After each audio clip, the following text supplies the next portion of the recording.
নমস্কার বন্ধুরা, আমি সুমি। আপনারা দেখছেন সুমি রান্নাঘর। আজকে আবার একটা সন্ধ্যার মুখরুচি স্ন্যাক্সের রেসিপি নিয়ে চলে এলাম। বিকালে বা সন্ধ্যার টিফিনে এটা বানাতে পারেন। ফুল ভিডিওটা দেখার অনুরোধ রইল। আর ভিডিওটা যদি ভালো লেগে থাকে চ্যানেলটাকে সাবস্ক্রাইব করে ভিডিওটা লাইক দিয়ে দেবেন। চলুন তাহলে রেসিপিটা শুরু করা যাক। স্ন্যাক্স বানানোর জন্য প্রথমে আলু নিয়ে নিয়েছি আমি তিনটে। আমি আলু তিনটেকে ছিলে নিয়েছি। এখন মিডিল থেকে দুভাগ করে নেব। আলু যদি ছোট থাকে তাহলে দুই টুকরো করার প্রয়োজন নেই। একটা প্রেসার কুকার নিয়ে নিয়েছি। আমি আলুগুলোকে দিয়ে দেবো বয়েল হতে। দিয়ে দেবো জল।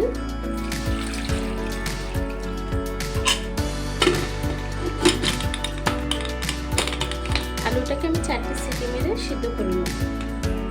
আলুটা সিদ্ধ হতে বসিয়ে দিয়েছি। এখন আমরা আটাটা মেখে নেব স্ন্যাক্সের জন্য। আমি নিয়ে নেবো আটা।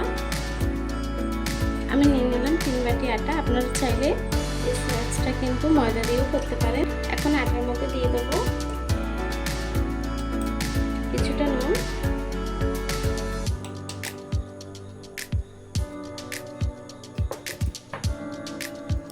দিয়ে দেবো ছোট চামচের 1 চামচ মতো মৌরি, দিয়ে দেবো ছোট চামচের 1 চামচ কালো জিরে, দিয়ে দেবো 1 চামচ ঘি।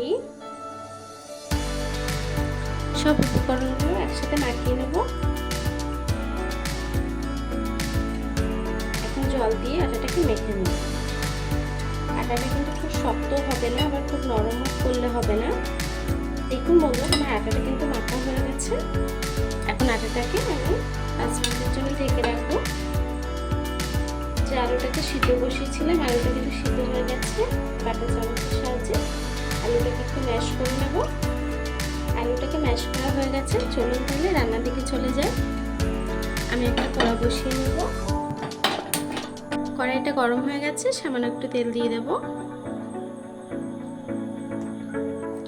তেলটা গরম হয়ে গেছে। দিয়ে দেবো পেঁয়াজ। আমি একটা বড় সাইজের পেঁয়াজ কুচি করে রেখেছিলাম, সেটা দিয়ে দিলাম। পেঁয়াজটাকে একটু ফ্রাই করে নেব। পেঁয়াজটা কিন্তু হালকা একটু ভাজা হয়ে গেছে। আমি একটু জল দিয়ে দেবো, সামান্য একটু জল দেব।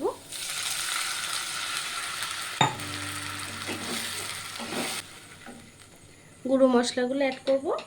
দিয়ে দেবো 1/2 চা চামচ হলুদ গুঁড়ো, দিয়ে দেবো 1 চামচ ধনে গুঁড়ো, দিয়ে দেবো 1 চামচ জিরের গুঁড়ো, দিয়ে দেবো 2 চামচ মতো ছোট চামচে 2 চামচ ঝাল লঙ্কার গুঁড়ো, দেবো স্বাদ মতো নুন।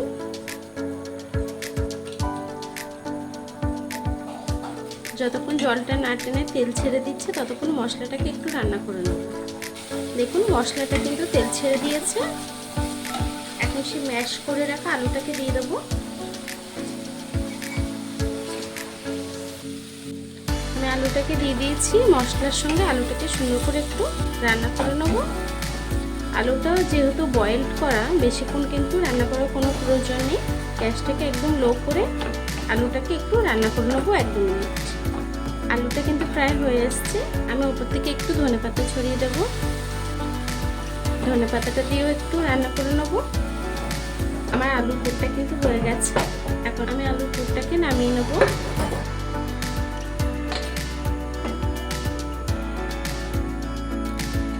দেখুন বন্ধুরা, আমি সেই আটাটাকে নিয়ে নিয়েছি।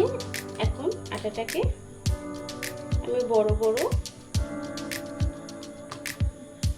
লেচি কেটে নেব 4টে। আমি 4টে লেচি কেটে নিয়েছি। আমি একটা লেচি বেলে নেব। দেখুন বন্ধুরা, আমার রুটিটা কিন্তু বেলা হয়ে গেছে। আমি দেখিয়ে দিচ্ছি। দেখুন খুব পুরো না, আবার খুব কিন্তু পাতলাও নয়। আমি এইভাবেই রুটিগুলোকে সব বেলে নেব। সব রুটিগুলোকে একই রকমভাবে বেলে নেব। আমার রুটিগুলো কিন্তু সব বেলা হয়ে গেছে। আমি প্রথমে একটা রুটি পাতিয়ে নেব। আর যে আলুর পুরটা করেছিলাম সেই পুরটা এই রুটির উপর দিয়ে পুরো রুটির গায়ে এইভাবেই আলুর পুরগুলোকে লাগিয়ে নেব। দেখুন বন্ধুরা, আমি আলুর পুরটা কিন্তু সুন্দর করে সারা সাইড দিয়ে লাগিয়ে নিয়েছি। আর একটা রুটি দিয়ে ওপর দিক থেকে দিয়ে দেব। দিয়ে মুখটাকে রুটিটাকে একটু চেপে দেবো যাতে ভালোভাবে সিল হয়ে যায়। উপর থেকে আটা দিয়ে দেবো, দিয়ে রুটিটাকে আবার একবার বেলে নেব।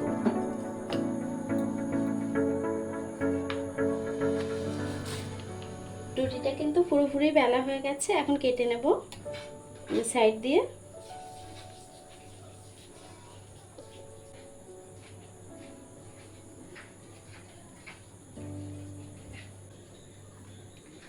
মিডিয়াম সাইজ করে সবগুলো এইভাবে লাইন করে কেটে নেব।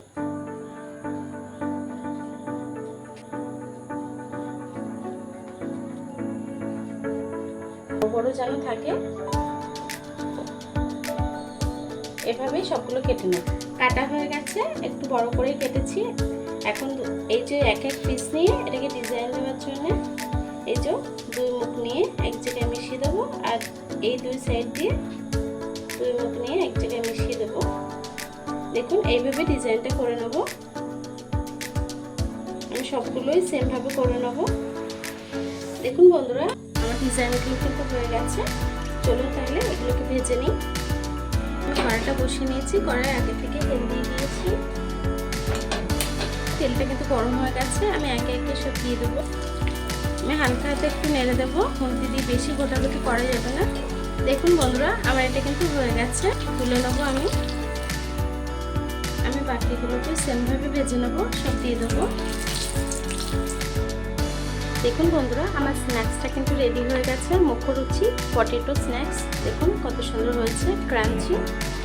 আপনারা সন্ধ্যার টিফিনে কিন্তু এটা বানিয়ে খেতে পারেন, বাচ্চারাও খুব পছন্দ করবে।